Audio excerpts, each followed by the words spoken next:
حدیث شریف میں ایک واقعہ آتا ہے، ایک بہت ضعیف اور بوڑھے آدمی، وہ بھی دیہاتی قسم کے آدمی، حضرت کی خدمت میں آیا اور آپ سے عرض کیا کہ قرآن مجھے سکھا دیجئے۔ تو جب پڑھنے لگے تو بولنے میں، تلفظ میں الفاظ کی ادائیگی پوری نہیں ہو پا رہی تھی، تو خود ہی انہوں نے محسوس کر کے حضرت سے کہا کہ میری زبان عمر چڑھنے کی وجہ سے موٹی ہو گئی ہے اور مجھے پڑھنے میں دشواری ہو رہی ہے۔ تو حضرت نے تسلی دی اور کہا کہ نہیں، تم پڑھو اور پڑھو، تمہارا بھی معاملہ ٹھیک ہو جائے گا۔ چنانچہ ایسا ہی ہوا کہ اللہ نے ان کی بھی مدد کی۔ یہ میں سنا رہا ہوں اس پر کہ گاؤں کا آدمی ہو، شہر کا آدمی ہو، بوڑھا آدمی ہو، مزدور آدمی ہو، بادشاہ ہو، غریب ہو، بچہ ہو، عورت ہو، جو بھی ہو، یہ قرآن سب کی چھاتی میں اپنی جگہ بنا لیتا ہے۔ یہ اللہ رب العالمین کی خاص عنایت ہے۔ قرآن کریم میں رسول اللہ صلی اللہ علیہ وسلم کے اس واقعے کا تذکرہ ہے کہ جب حضرت جبریل امین حضرت کے پاس آ کر قرآن کی آیتیں پڑھتے اور آپ تک پہنچاتے تو حضرت صلی اللہ علیہ وسلم نے شروع میں اس خیال سے کہ ان کے سنگ لگ کے اگر نہ پڑھوں تو شاید پھر میں بھول جاؤں، ساتھ ساتھ آپ بھی تلفظ فرمانے لگے۔ یہ بالکل ٹھیک بات ہے، ہم لوگوں پہ تو یہ بات گزرتی ہے، مگر آن حضرت صلی اللہ علیہ وسلم تو رسول خدا تھے۔ اللہ رب العالمین نے آپ کو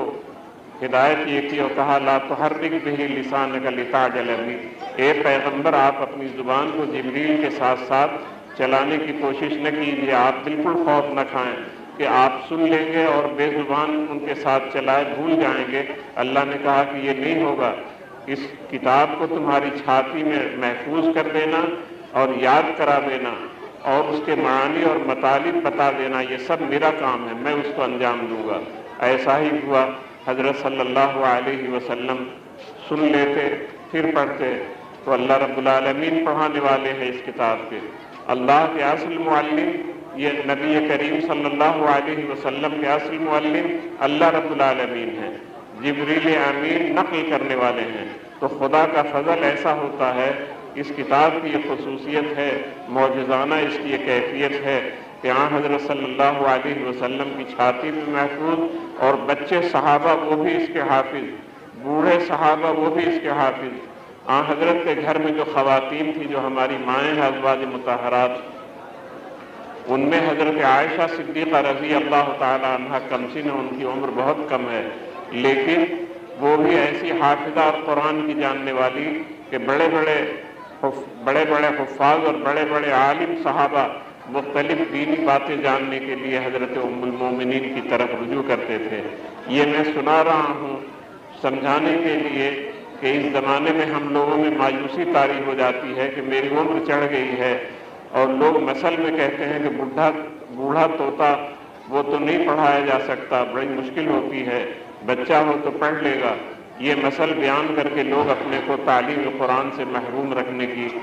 ناپسندیدہ کوشش کرتے ہیں اور سمجھتے ہیں کہ ہماری ذمہ داری ختم ہو گئی۔ نہیں دوستو،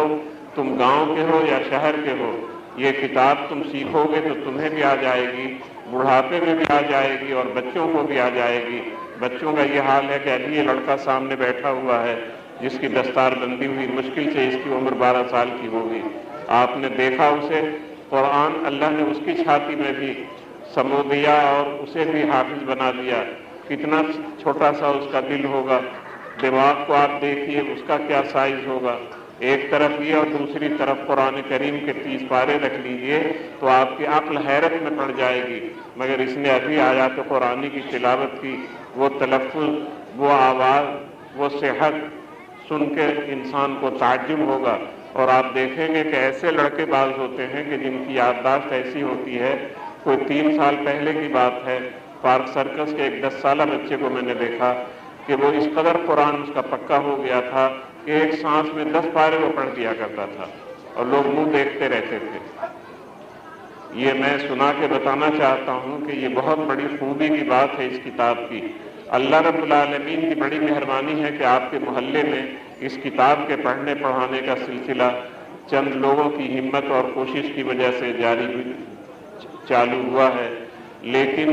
ایک آدمی یا 2 آدمی جو ملی کام ہو اسے نہیں انجام دے سکتے۔ 1-2 آدمیوں کا خلوص اور اس کی نیت اللہ رب العالمین پروان چڑھاتے ہیں مگر وسائل کی ضرورت ہوتی ہے، محلے کے جو لوگ ہیں ان کی مدد کی ضرورت ہوگی، آپ حضرات کے تعاون کی ضرورت ہوگی۔ میں یہ نہیں کہتا ہوں کہ آپ اپنے بچوں کو اسکول میں نہ پڑھائیں، ضرور پڑھائیے، مگر اسی کو آپ اصلی علم نہ جانیے۔ ہم اگر مسلمان ہیں تو اصلی علم تو یہ ہے جو ہمارے گھر میں ہے، ہمارے گھروں کے طاقوں میں ہے، قرآن کریم، وہ اللہ کا علم ہے، اور اس علم کی وجہ سے ذہن اتنا کھل جاتا ہے کہ پھر ایسے بچے کو جو قرآن جانتا ہو، جب آپ کوئی بھی ہنر سکھائیے گا تو بڑی آسانی سے ذہانت کے ساتھ وہ اس کام کو سیکھ لے گا۔ اس سے عقل کھل جایا کرتی ہے۔ تجربے کی چیز یہی ہے، جو لوگ اسے کر کے دیکھنا چاہیں تو آزما لیں۔ تو جو حضرات یہاں کام کر رہے ہیں ان لوگوں کے کام میں بہت اطمینان کی مثالیں سامنے آئی۔ یہ بچے جو پڑھنے والے تھے جنہوں نے پڑھ پڑھ کے قرآن کی آیتیں سنائی ہیں، اس سے اندازہ ہوا کہ قرآن کریم کے پڑھانے کا بھی ڈھنگ اچھا ہے۔ الفاظ قرآنی کو درست ڈھنگ سے پڑھانا یہ بڑا اہم کام ہے۔ اسی ڈھنگ سے پڑھانے کو قرات کہتے ہیں اور تجوید کہتے ہیں۔ میں نے جو حدیث پڑھی اس میں حضرت فرماتے ہیں تعلم القرآن فقرؤہ، تم لوگ قرآن سیکھو اور اس کو پڑھو۔ تو اس پڑھنے سے یہی مراد ہے کہ قرآن سیکھنے کے بعد اس کو ڈھنگ سے پڑھو۔ جناب رسول اللہ صلی اللہ علیہ وسلم کا پڑھنا وہ خود جبریل امین کے اور اللہ رب العالمین کی مرضی کے مطابق ڈھنگ کا پڑھنا تھا۔ تلاوت لفظ تلون سے بنا ہے، اس کے معنی آتے ہیں نقش پا پہ چلنا۔ جیسے ہم لوگ بچپنے میں آپ دیکھیں گے برسات کے دنوں میں بھیگی ہوئی زمین ہے تو گاؤں میں ایسا موقع زیادہ ہوتا، بچے ان گیلی جگہوں میں اپنے پیر رکھ کے کھیلتے ہیں اور ایک کے نشان پہ دوسرا پیر رکھنا چاہتے ہیں۔ یہاں اسے مثل بنی ہے نقش قدم، یعنی نشان قدم پر ٹھیک ٹھیک چلنا، جہاں آپ کا پیر پڑا وہاں ہی دوسرا بھی پیر پڑے، پیچھے کا لڑکا اسی طرح سے کرے، تو تابعداری مراد ہے۔ نبی کریم صلی اللہ علیہ وسلم کی تلاوت الہی تھی، اللہ رب العالمین جیسا چاہتے ویسا آپ پڑھتے تھے۔ قرآن کی پڑھائی الگ اس کی خصوصیت ہے، وہ عام ڈھنگ سے الگ ہے۔ کوئی آدمی اگر عربی زبان سیکھ لے، کوئی آدمی اگر عربی کی کتاب پڑھ لیتا ہو تو لازم نہیں آتا کہ قرآن بھی صحیح پڑھ سکے۔ قرآن پڑھنے کے لیے اس کے خاص قاعدے اور قانون بنے ہوئے ہیں، بزرگوں نے اس پہ بڑی محنتیں کی ہیں اور وہ ہونی بھی چاہیے تھی، اس لیے کہ اللہ رب العالمین نے یہ کتاب جب اتاری تو اس میں یہ بھی اعلان فرما دیا انا نحن نزلنا الذکر وانا لہ لحافظون، لوگوں کو سنا دیا کہ یہ کتاب ہم نے اتاری ہے، ہماری کتاب ہے، ہم اس کی حفاظت کریں گے، تاکہ لوگ بے سہارا لوگوں کا یہ خیال ٹوٹ جائے کہ اگر ہم اس کی دیکھ بھال کریں گے جب تو یہ محفوظ رہے گی اور ہم گڑبڑ کرنا چاہیں تو گڑبڑ کر سکتے ہیں۔ پچھلی امتوں نے اسی طرح کی گندی مثالیں پیش کی تھیں۔ رسول اللہ صلی اللہ علیہ وسلم آخری رسول اور آخری نبی ہیں، آپ کے پہلے 1.25 لاکھ سے بھی زیادہ نبی آ چکے تھے، جن میں 350 رسول تھے۔ رسول اس کو کہتے ہیں جن کو اللہ نے الگ سے کتاب بھی دی، تو کم سے کم 350 کتابیں قرآن کے پہلے آ چکی تھیں، وہ سب آسمانی کتابیں تھیں، مگر ان کتابوں کی حفاظت ان رسولوں کی معرفت ان کی امتوں کے حوالے ہوئی اور امتوں نے اپنے مطلب کے حساب سے کاٹ چھانٹ کر کے تاکہ ان کو زندگی میں جو رکاوٹیں ہو رہی ہیں، پابندیاں ہو رہی ہیں، اس کے سوا آسانی کی بنائی ہوئی باتیں مل جائیں، اور ان لوگوں نے اپنے کو بھی غارت کیا اور اللہ کی کتاب کو بھی ناس کر کے رکھ دیا۔ حضرت صلی اللہ علیہ وسلم جس زمانے میں مبعوث ہوئے ہیں تو 2 فرقے ایسے موجود تھے جن کے پاس ان کی آسمانی کتابیں موجود تھیں ان کے دعویٰ کے مطابق۔ ایک یہود ان کے پاس کتاب تھی تورات، نصارہ ان کے پاس کتاب تھی انجیل، مگر قرآن نے اترتے ہی اعلان کیا کہ ان دونوں کتابوں میں بھی لوگوں نے گھٹاؤ بڑھاؤ کر دیا ہے، تحریف ہو گئی ہے۔ اسی لیے قرآن کی صفت ہے، خاص نام ہے اس کا مہیمن، یعنی وہ پکی اور سچی باتیں جو اللہ رب العالمین نے پچھلی کتابوں میں اتاری تھیں، ان سچی اور پکی باتوں کا سراغ اگر آپ لگانا چاہو تو قرآن کریم ہی سے لگا سکتے ہو۔ اس کے خلاف جو باتیں اللہ کی طرف منسوب کی جائیں وہ سمجھ لو کہ جال بٹا ہے اور وہ اللہ کی کتاب کی باتیں نہیں۔ تو پچھلی امتوں نے اپنا فرض ادا نہیں کیا، اللہ کی کتاب ملی، رسولوں کا کلمہ پڑھا، مگر ہاتھ میں ہاتھ دینے کے بعد سنگ نہیں چل سکے، اپنی مرضی کا نقشہ بنا لیا۔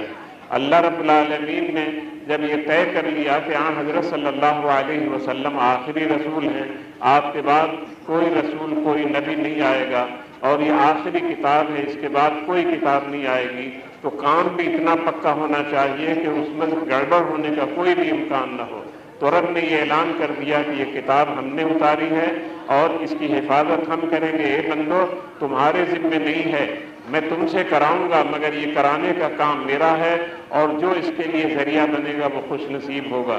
رب العالمین نے واقعی اس کا انتظام کیا اور لوگوں کے دلوں میں ایسی ایسی باتیں باری تعالیٰ نے پیدا کی کہ لوگ شوق میں اپنی جانیں قربان کر دیتے اس کتاب کی حفاظت کے لیے۔ کوئی کتاب روئے زمین پہ ایسی نہیں ملے گی جس کے حروف گن لیے گئے ہوں، جس کے زیر زبر گن لیے گئے ہوں۔ آپ کے پاس قرآن حکیم میں سورہ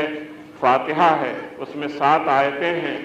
اب آپ 7 کو 8 نہیں بنا سکتے ہیں، 7 کو 6 نہیں بنا سکتے ہیں۔ لوگوں نے اس کے حروف گن لیے ہیں کہ سورہ فاتحہ میں با کتنے ہیں، تا کتنے ہیں،